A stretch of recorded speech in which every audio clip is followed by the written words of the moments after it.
Welcome everybody to the Silverstone 500, the Intelligent Money British GT Championships Royal Rumble this coronation weekend. We've assembled a monster 43 car entry. That's the biggest in 11 years and also the biggest GT3 entry in 10 for, as I say, the coronation weekend spectacular here at Silverstone. Now, it wouldn't be a celebration without a new windscreen banner. So we've got the Union flags on there. They replace the white and black designs that we usually have.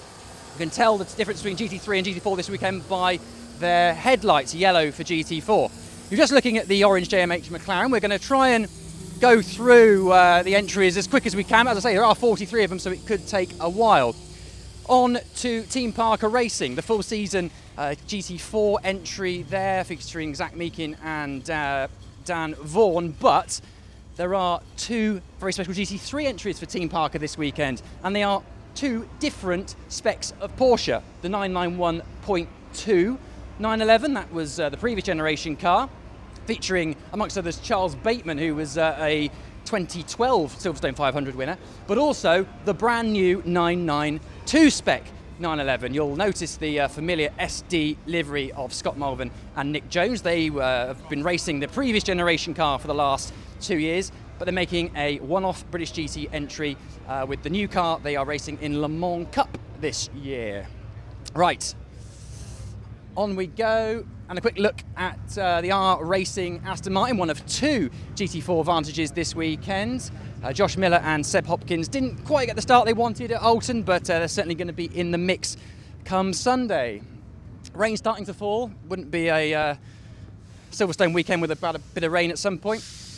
Next up, Ram Racing, one of the cars with compensation time on Sunday, 15 seconds for Marciello and Ferguson after they finished second in race 2 at Alton. More podium finishes up at Academy. 62 car won the opening race there, whereas 61 finished second. They actually started on slicks in the wet from the pit lane and came all the way through to finish 1-2 in race 1. Up we go to Race Lab, the familiar 3 McLaren setup for them. 42 had a particularly good weekend at Alton Park. It won both of the Silver Am class races, Ian Campbell and James Kell. Maximum points in Silver Am for those two. It's the Lucky Carer Ewan Hankey car. And success also for Ian Goff and Tom Wrigley. They won race 2 with the new Artura on debut at Alton Park. They take the full 20 seconds compensation time at the final pit stop on Sunday. Enduro, bit of a mixed bag for them at Alton Park. You might remember Morgan Tilbrook and Marcus Clutton finished third in race 1, but no points in the second. Whereas their new Artura, I think it ended the weekend pointless. Darren Burke steps into that car this weekend alongside Harry George.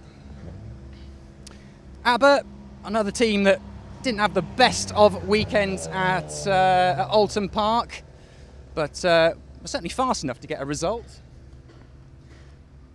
Shame that Drive Tax garage is closed because they've actually stepped up from GT4 to GT3 this weekend. One of the Toro Verdes is closed, but we have the other Ginetta there, and features Esme Hawkey. And another new team this weekend on a race-by-race basis, it's Blackthorn, and they've got a brand new Aston Martin Vantage GT3. Claude Beauvais and David McDonald are the reigning Class B British Endurance champions. Interested to see how those guys go in Silver Am. Optimum have their 2 full season entries. Charles Clark and Jack Brown in the GT4 finished second in race 2 at Alton. They get 15 seconds in their final pit stop here. They also set both pole positions at Alton Park. You just had a quick look at the 720S next to it, but there is a third car for Optimum this weekend. It obviously runs under the Inception Racing banner, and it features our 9th factory driver in the form of Ben Parnico, as well as Brendan Arib, one of the busiest AM drivers around and also one of the most successful at the moment. That car is going to be right in the mix on Sunday. Little bit of a walk until we get to the next garage. So just a quick reminder, as this is a 3-hour race, there will have to be 3 pit stops, therefore 4 stints. There are no pit windows, but each driver cannot exceed a total of 100 minutes drive time. Any compensation time to be served from Oulton Park must be served at the final pit stop. So it's going to be a really strategic race, whereas somewhere like Oulton is more of a sprint. Up to Greystone, they've another of teams to have added a race-by-race entry this weekend. You're looking at the Ollie Webb and Andre Borodin car. And in the background, down there, is Andrew Gilbert and Fran Rueda's McLaren as well. Those guys doing GT Open this year, but they've made a one-off entry with us this weekend. And of course, you've got the Mike Price and Callum McLeod Mercedes next to them. Team Brits McLaren 570S with the doors open. It's a very pretty car, that. And up to Barwell, who, let's be honest, didn't have a great time at Oulton Park, but they are the masters of the Silverstone 500. 3 wins for Barwell and 2 for Sandy Mitchell, who shares the 78 car here with Sean Barrow. Sandy was also the fastest pro in qualifying last year. You might remember held off Marvin Kirchhoffer to win by only about a second after 3 hours of racing. Another new entry for us this weekend, and it is the 3rd BMW M4 GT4 on the grid. This one is entered by Simpson Motorsports, James Kay and Vladikin racing this one. Little facts for you: James Kay, former British touring car driver through the years, has never raced in British GT, but this is not his first time racing a GT car at Silverstone. He was actually here in FIA GT back in 1997 racing a Celine Mustang. Beachley and AMR, the Aston Martin that narrowly missed out on victory in race 1 at Oulton Park. Look out for their social media this weekend. I think they're giving away some free ice creams in the paddock on Sunday. Up we go to Paddock.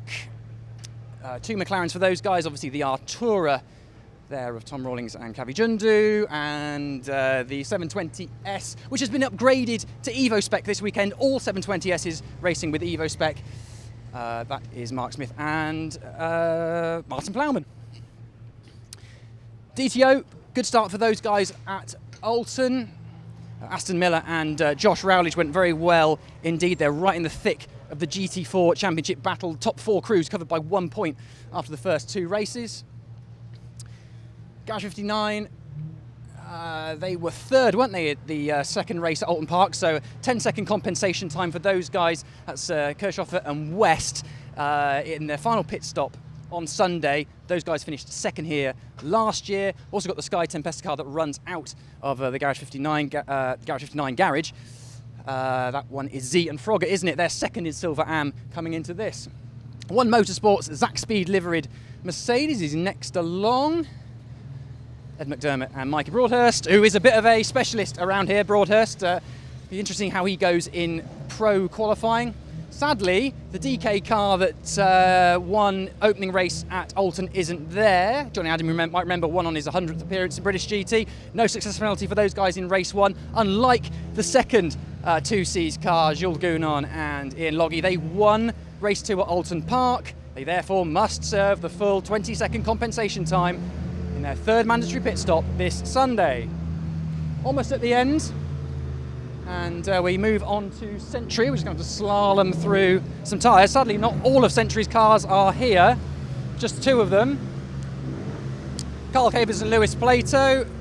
They narrowly missed out on a podium at Oulton Park, but you're going to look here at the 2nd Aston Martin on the entry this weekend. David Holloway, Bradley Ellis. They always make a race-by-race entry here at Silverstone. Those guys should go pretty well in Pro-Am. Unfortunately, Darren Leung and Dan Harper's M4 GT3 must be at scrutineering. And finally, raceways to Giannetta's. You're looking there at the 55 car. 56 is tucked in behind Michael Crease and Tom Holland. Scored a memorable podium at Oulton Park, right on the line by beating Carl Cavers and Lewis Plato. Right, that was a very long pit lane preview, but we had a lot to get through.